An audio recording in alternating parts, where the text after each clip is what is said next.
Emmanuel, the God with us who saves.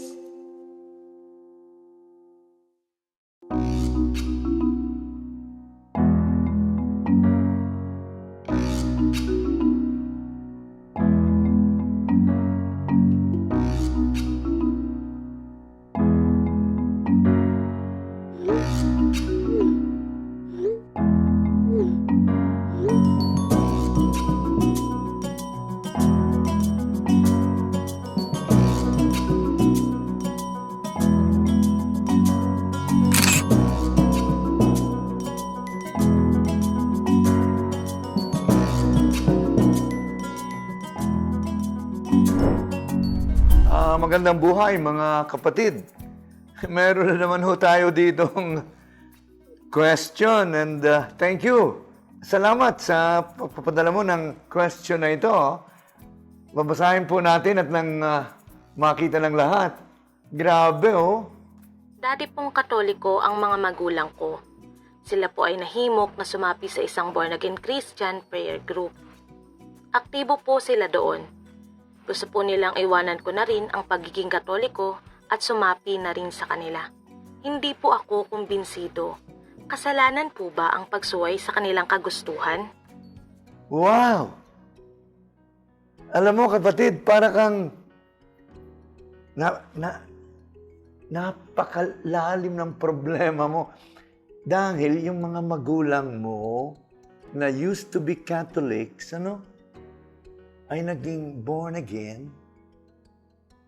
Tapos, gusto kanila na sumunod sa kanila at the expense of your faith, ng Catholic Christian faith. Aba, napakabigat nito. Pero may solusyon. At good you ask, anong gagawin mo? At hindi lang yan. You are put in a dilemma. Grabe. Hindi ba tama na sumunod sa magulang? Of course. At yun ang dapat. Pero hindi ba rin tama na tayo malaya sa pagsasagawa ng ating tungkulin sa Diyos at pananampalataya? Yan ang dilema mo eh. Alam mo, kapatid, yan din ay naging dilema ng mga apostles. Tama-tama ngayong panahon ito ng pagkabuhay. The apostles sila po ay hinuli ng Sanhedrin, ng mga kawal by the instruction of the Sanhedrin. Ang Sanhedrin yun ng mga authorities, yung mga leaders ng araw. At nilitis sila. Hindi ba ang sabi ng mga Sanhedrin, hindi ba sinabi namin sa inyo, huwag kayong mangangaral, huwag kayong gagawa ng anumang bagay tungkol sa taong yan, si Jesus what? Referring to Jesus. Pero anong ginawa ng mga apostles? Sabi nila, mas mainam po ang sumunod sa Diyos kaysa mga tao. Yan ang iyong sitwasyon ngayon. Sapagkat ang what at stake, at medyo mabigat, ay ang iyong relationship with God, with your God. Of course, there's only one God. But our God is a risen Lord God. At yun ang kilala mo. At yun ang gusto mong paglingkuran. And then here comes the born again and will tell you na sila ang sundin mo. At may mga threats pa sa iyo. Ano ba yung threat sa Tagalog? Yung parang ikaw ay tinatakot na kung hindi ka susunod sa kanila, ay hindi ka bibigyan ng like allowance or something of that. Ano ba yan? Ano bang uri ng magulang ito? Kung ang magulang mo are real Christians, as they think they are, hindi pwede yun. Ang pananampalataya hindi pwedeng ipipilit sa tao. You have to be free. Kaya, alam mo ang aking may papayo sa'yo. I mean, after all these years na ako ay naging pare, for all you know, I've been like 56 years in my priesthood. And I have, naku, dami ko na rin na pagdaanan at saka ng mga problema, very much like yours. Kaya ako parang ako natutuwa na yung mga tanong na sa akin noon ng paisa-isa, ngayon, tinatanong at makakarinig ang napakaraming mga tao suffering the same problem. Ang sabi ko sa kanila ay ganito.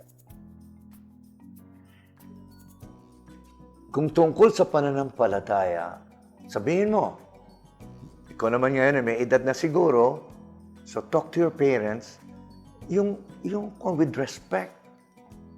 Huwag kang magagalit. At hindi naman magandang magalit ka sa magulang mo na ginaganon ka. Huwag kang magpapakita na ikaw because you are also a Christian. You have to show that you are God-fearing. At ikaw ay gumagalang sa magulang. So with respect, go to your parents, tell them, Ma, Ta, o Papa, Ma, baka naman ho yata hindi maganda na ako inyong pipilitin. Hindi ko naman ho kayo sinasawata sa inyong pagiging born again. Tayo ho'y magbigayan. Wala naman nung masama niyan. At kung tungkol din lang ho sa kaligtasan, may pangako sa inyong kaligtasan, yung inyong sinasamba, sa akin din ho, may pangakong kaligtasan. Hindi tayo pareho maliligtas. Papangita ho tayo sa langit. Magkaiba nga lang ang daan. Hindi naman ho isang daan yan papunta sa Diyos. Tingnan ninyo, dami-dami mga tao. Ang mga Muslim, sa akala nyo ba hindi maliligtas ang mga yan? Ang mga pagans, yung mga Buddhists na yan, sa tingin ba ninyo hindi sila maliligtas? Gusto ho ng Diyos lahat ay tayo maligtas. Pero, nagkataon lamang na sa iba't ibang paraan.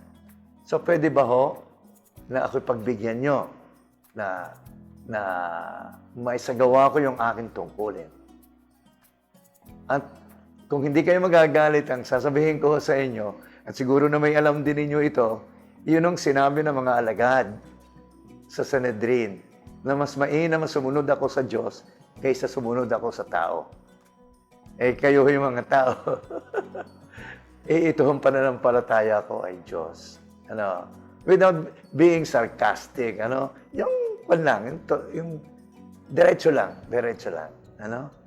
At alam mo, kapatid, napakapalad mo. Pagkat nilagay ka ng Diyos sa isang sitwasyon na talagang mapapatunayan mo na ikaw ay Kanya. Pero ito ay hindi mo magagawa ng walang dasal. At lagi kong uulitin yon. We cannot do anything na talagang walang prayer. Because prayer is our relationship with God and we draw power from God. Ang ating lakas ay galing sa Diyos. So, stick to God. And stick to your prayer. Personal, Yung makikipag-usap ka, yun ang prayer ang ibig kong sabihin. Yung nakikipag-usap. Sabihin mo, Lord, ako may problema. Gusto kong ikaw ay sambahin ko at ikaw ang aking Panginoon sapagkat ikaw ang namulatan ko at alam ko namang ikaw ang totoo. Narito't mayroong nang aakit sa akin sa iba. Panginoon, tulungan mo ako. Huwag mo akong pababayaan. At alam mo, tutulungan ka ni God. At magiging santo ka. Bilib ako sa'yo. Tuloy mo yan. Tuloy mo yan. And if you stick to your faith, God will help you. And God will make you holy. And you will be a great saint balang araw. Good luck, Sige, God bless. Uy! Ay, naku mga kapatid.